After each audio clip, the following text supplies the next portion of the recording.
लेकिन तुलसीदास जी काव्य के कुशल चितेरे हैं, इतनी सरल भाषा में वो कह रहे हैं कि नवमहु एकहु जिनके होई। नवधा भक्ति में धा माने प्रकार, 9 प्रकार की भक्ति में एक भी अगर किसी में आ गई तो उसके लिए उसके कल्याण में किसी प्रकार का संशय नहीं है। नवमहु एकहु जिनके होई, और ये नहीं केवल पंडित जी, नारी पुरुष सचराचर कोई, स्त्री पुरुष अथवा कोई जीव जंतु हो, सोई अतिशय प्रिय भामिनी मोरे, सकल प्रकार भगत दृढ़ तोरे। कोई भी एक भक्ति आ जाए। और पहली भक्ति क्या है? प्रथम भगति संतन कर संगा, साधु पुरुषों का संग करे, सज्जनों का संग करे, भगवान के प्रेमी संतों का दर्शन करना, उनका संग करना, उनका वंदन करना। अग्नि का स्वभाव आपको मिले या न मिले, अग्नि की तरह से सदा जलते रहना, सबको ताप देना, ये अग्नि का स्वभाव है। स्वरभक्षी हुतासह, तो अग्नि के स्वभाव से आप को कोई लेना देना नहीं। लेकिन जब आप आग के पास जाएंगे तो आपका शैत्य नष्ट होगा। अग्नि का जो प्रकृति है, जो स्वभाव है कि उसके पास में जाने वाले को वो उसके ठंड को दूर करता है। अब आप भी अग्नि की तरह से प्रचंड हो जाएं, ये नहीं आवश्यकता है। अग्नि से हमको जितनी अपेक्षा है वो हमने ले लिया। साधु पुरुषों का संग है, हमको उनके चरित्र, उनके जीवन से नहीं, उनके संग से, उनके स्वरूप से, उनके वचन से अपने कल्याण का रास्ता ढूंढना है। हमें उनके जागतिक व्यवहारों से कोई लेना देना नहीं। इसलिए प्रथम भगत संतन कर संगा, रहीमन रहीला की भली ज्यों गंधी को बास, रहीमन रहीला की भली ज्यों गंधी को बास, और जो कुछ गंधी दे नहीं तो भी बास सुबास। अरे भाई, इत्र बेचने वाला इत्र बेच रहा है, आपने खरीदा नहीं, लेकिन उसके पास जाएंगे तो सुगंध मिलेगी कि नहीं? तो जैसे इत्र बेचने वाले के पास जाने पर स्वाभाविक सुगंध मिल जाती है, उसी तरह से संत के पास जाएंगे तो उनके शरीर के परमाणु, उनकी वृत्ति, उनका व्यवहार, उनका चरित्र आपके ऊपर अपना प्रभाव डालेगा। उससे आपका लाभ है। केवल संग पास में जाने से, जैसे गंधी इत्र बेचने वाले के पास जाने से सुगंध मिलती है, अगर उनकी वाणी सुनने को मिली, उनका आशीर्वाद मिला, ये तो बहुत आगे की बात हो गई। केवल संग। इसलिए राम जी ने इसमें कोई किसी प्रकार की उपाधि नहीं जोड़ी। इसलिए सबसे सरल सहज संतों का संग रूपी भक्ति है। संत माने खाली हमारे जैसे दाढ़ी बढ़ाए लोग नहीं, जिनका भी जीवन पवित्र है, साधु चरित है, जो धर्मानुष्ठान करने वाले हैं, ब्राह्मण है, कोई भी हो, जिनके जीवन में भगवान की उपासना, आराधना, तपस्या, त्याग, वैराग्य है, जो जगत के कल्याण में लगे हैं, जिनके जीवन का उद्देश्य ही परमार्थ है, जो दूसरे का हित करते हैं। साधनोति पर कार्यम यह सह साधु, उनका। अच्छा, इतने लोग यहां बैठे हैं, इतना बड़ा यहां कार्यक्रम चल रहा है। अब ब्रह्मचारी जी को कितना 3.5 हाथ की जगह चाहिए सोने के लिए, और वही कपड़ा चाहिए जो पहन रहे हैं, वही रोटी 2 चाहिए। तो इतना बड़ा ये सब करने की क्या जरूरत है? केवल संसार के लोग यहां आकर के भगवान के चरणों में बैठकर भजन करें। हम सबको परमार्थ के मार्ग में लगावें कि ठाकुर के मार्ग में चले जाएं। जीवों का भगवान से अनुराग हो, वो अपने कल्याण के लिए नहीं, जगत कल्याण के लिए। परमार्थ के कारणे साधुन धरा शरीर। तो अगर परमार्थ नहीं हो रहा है तो साधु के शरीर धारण करने का फल क्या है? तो संत के पास जाने से, उनकी वाणी सुनने से, उनका संग करने से, उनके दर्शन करने से ही संत दर्श जिमि पातकटर ही। इसलिए इसमें किसी प्रकार का कोई बंधन नहीं। ये पहली भक्ति है। और दूसरी भक्ति राम जी ने कहा कि दूसर रति मम कथा प्रसंगा, मेरी लीला कथा को सुने, ये दूसरी भक्ति है। लेकिन इसमें तुलसीदास जी ने पहली भक्ति को छोड़ करके, पंडित जी, जितनी भी भक्ति है उसमें मास्टर की लगाया है, एक चाबी लगा दी है कि दूसरी भक्ति आप करें, भगवान की कथा सुने, लेकिन उसमें रति होना चाहिए, प्रेम होना चाहिए। और अगर कथा सुनते रहे और भगवान के प्रति अनुराग प्रेम नहीं हुआ तो बेकार है।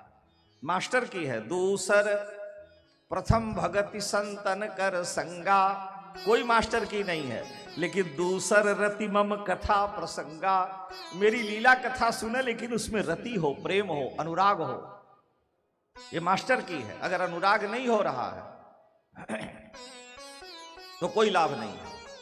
तीसरी भक्ति क्या है? गुरुपद पंकज सेवा, ये तीसरी भक्ति है, लेकिन मास्टर की है अमान, अमानी हो करके, यानी हम गुरु जी की सेवा कर रहे हैं, अब गुरु जी हम पर कृपा करेंगे, नहीं करेंगे तो हम छोड़ देंगे सेवा, हमको नहीं महंत बनाएंगे तो हम मतलब नहीं रखेंगे, ये नहीं। गुरुपद पंकज सेवा, तीसरी भक्ति अमान, ये मास्टर की है। अगर सम्मान मान प्रतिष्ठा की कामना है और गुरु जी की सेवा कर रहे हो तो फल नहीं है। निष्काम भाव से, ये मास्टर की है। सभी भक्ति में एक एक मास्टर चाबी गोस्वामी ने लगाया, पहली को छोड़कर। गुरुपद पंकज सेवा, तीसरी भक्ति अमान, और चौथी भक्ति मम गुणगन, मेरा यश गावे, मेरे नाम का कीर्तन करे, लेकिन उसमें मास्टर की है कपटता जी। मेरी लीला कथा मेरा यश गावे, लेकिन आंख में पिपरमेंट लगा के न रोए, कपट तजी गान, कपट तजी, बिना निष्कपट होके जश मेरा गावे। अब जनता रोने लगे, हम ऐसा मुंह बनावे, और उसके बाद जानेंगे कि महाराज जी बड़े भक्त हैं, बड़े अच्छे हैं, तो 1 रुपया की जगह 2 रुपया चढ़ा देगी। तो ये तो संसार में सम्मान मिल गया, लेकिन ठाकुर जी के चरणों का प्रेम नहीं मिलेगा। जब लिख रहे थे तुलसीदास जी रामायण, तो राम जी कह रहे हैं और तुलसी राम जी के वाणी का अनुवाद लिख रहे हैं। तो भगवान क्या कहते हैं कि मम गुण गावत पुलक शरीरा, मम गुण गावत पुलक शरीरा, गद गद गिरा नयन बहनीरा, तात निरंतर वश में ताके। तुलसी लिख रहे हैं कि भगवान कहते हैं कि मम गुण गावत पुलक शरीरा, जो मेरा यश गावे, मेरा नाम गावे, मेरी लीला कथा करे, शरीर पुलकित हो जाए, नेत्र से झरझर अश्रुपात होने लगे। मम गुण गावत पुलक शरीरा, गद गद गिरा नयन बहनीरा। तो आगे तुलसी लिख रहे थे कि भगवान कह रहे हैं तात निरंतर वश में ताके, मैं उसके बस में हो जाता हूं। हनुमान जी ने कलम छीन लिया, कहा ये क्या लिख रहे हो? तुलसी ने कहा अरे भाई, उद्धव जी के पंक्ति का हम अनुवाद कर रहे हैं, वाग गदगदा द्रवते अस्य चित्तम। तमम गुण गावत, भगवान का यश गान करते हुए, भगवान की लीला कथा गाते हुए शरीर पुलकित हो जाए, रोमांचित हो जाए, नेत्र से अश्रु गिरे, भगवान उसके बस में रहते हैं। हनुमान जी ने कहा नहीं नहीं, ये गलत है, एक लाइन और जोड़ो। देखो शंकर जी इशारा कर रहे हैं। तो तुलसीदास जी ने कहा क्या जोड़ें? तो उन्होंने कहा कि काम आदि मद दंभ न जाके, तात निरंतर बस में ताके। अरे भाई, तुलसीदास जी ने हनुमान जी से कहा कि ऐसा क्यों? उन्होंने कहा रामलीला हो रही है, और रामलीला हो रही है, रंगमंच पर दशरथ जी की किरदारी अदा करने वाला व्यक्ति आया, राम जी बन जा रहे हैं, फूट फूट के रो रहा है, शरीर रोमांचित हो रहा है, जनता भी रो रही है, और इतना विलाप करुण क्रंदन कर रहा है कि मेरे प्रभु वन में जा रहे हैं। और इतनी दिव्य भगवान का गुण, राम जी की सुंदरता, उनका यश, उनकी कीर्ति का दशरथ बना हुआ व्यक्ति भूमिका अदा कर रहा है, खूब विलाप कर रहा है, रो रहा है। और राम जी वन को चले गए। अज्यों आगे का प्रसंग आया, पर्दा लगा, पीछे बैठ के बीड़ी पीने लगा, पर्दे के पीछे, आप जानते ही हैं। तो कहा क्या भगवान उसके बस में होंगे?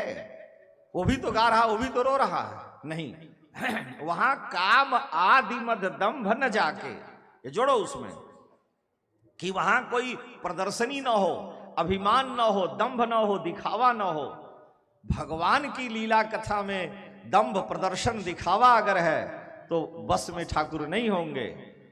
इसलिए हनुमान जी जहां भी गोस्वामी जी कुछ इधर उधर करते हैं तो हनुमान जी और शंकर जी दोनों, क्योंकि तुलसी कह ही रहे हैं रचि महेश निज मानस राखा और पाई सुसमय शिवासन भाखा।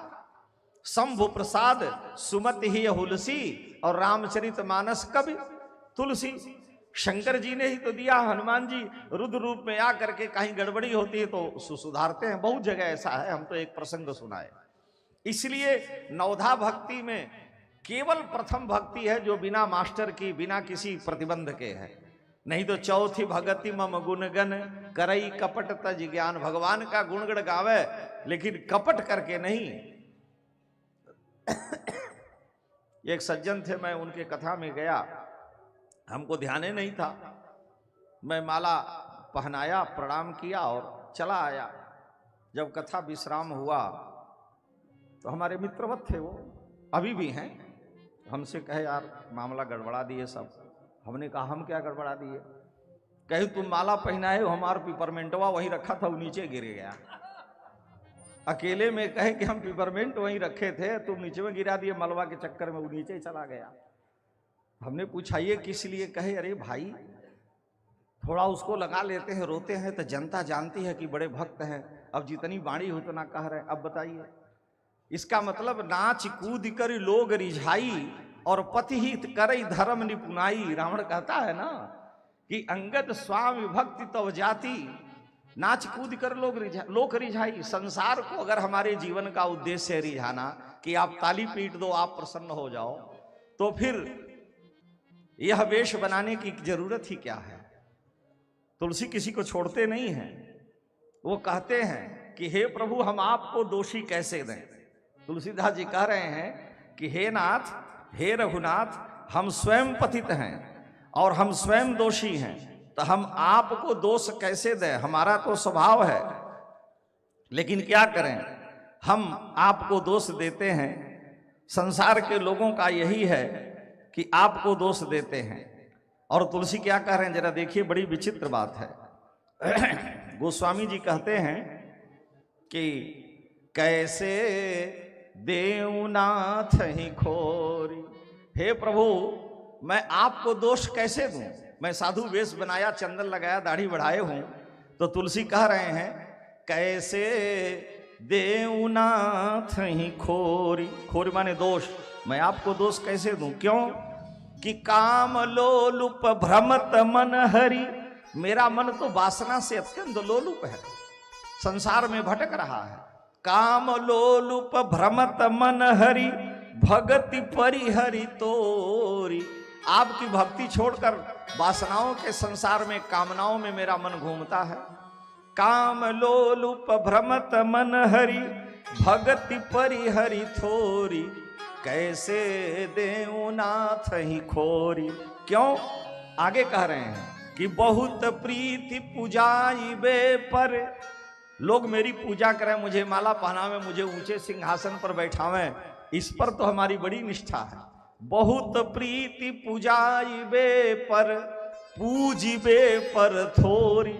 लेकिन मैं भी आपकी पूजा करूं, मैं भी आपको तुलसी बिल्वपत्र चढ़ाऊं, इसमें तनिक भी निष्ठा नहीं है।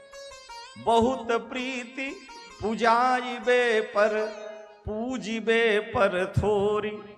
अदेत सिखयो न मानत। संसार को शिक्षा देते हैं लेकिन अपने नहीं मानते। देत सिखयो न मानत मूढ़ता असमोरी।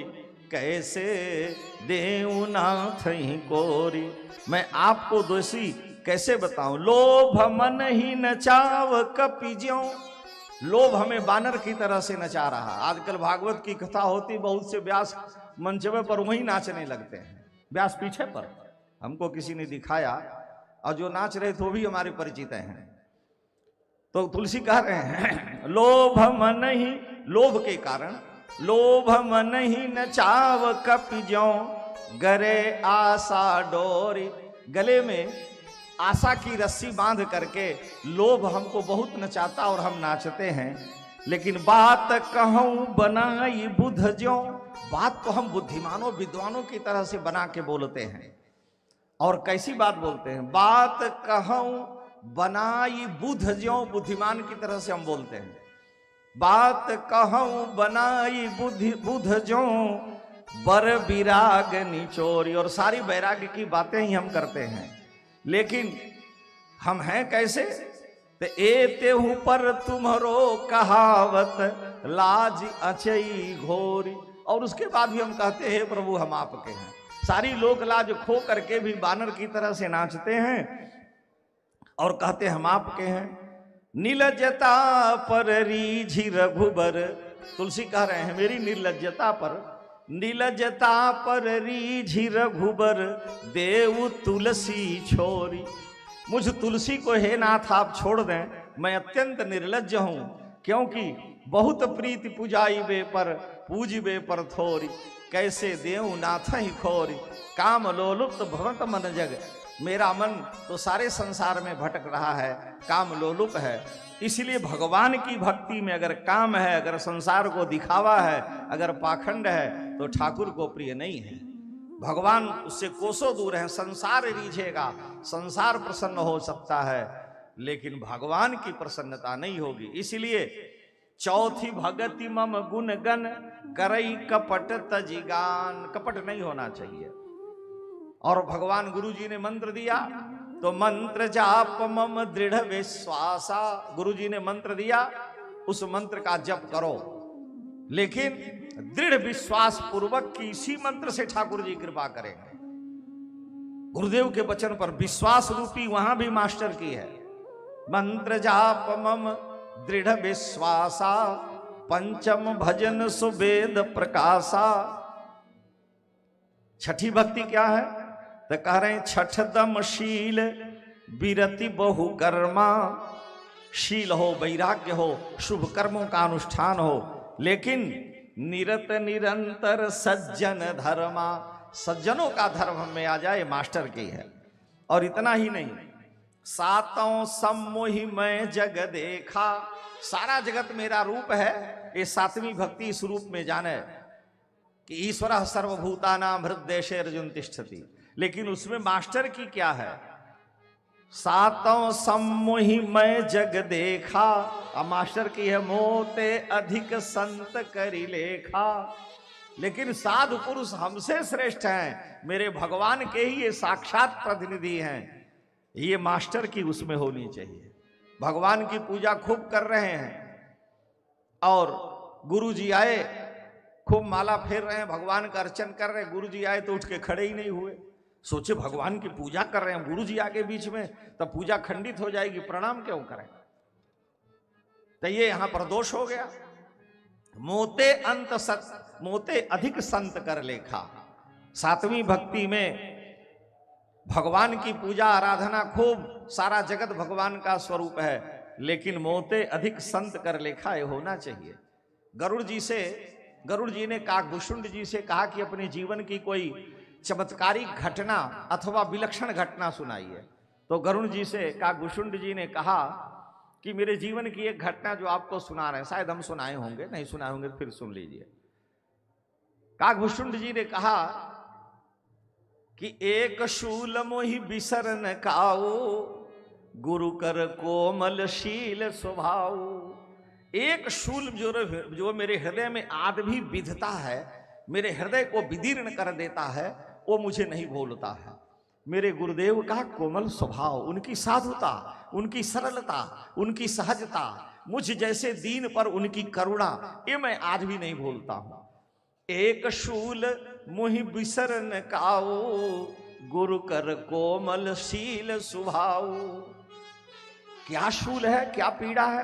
तो काकभूषुंड जी कहते हैं कि एक बार हर मंदिर जपत रहे हरि नाम, आ गुरु आयु अभिमान ते उठी नहीं कीन्ह प्रणाम।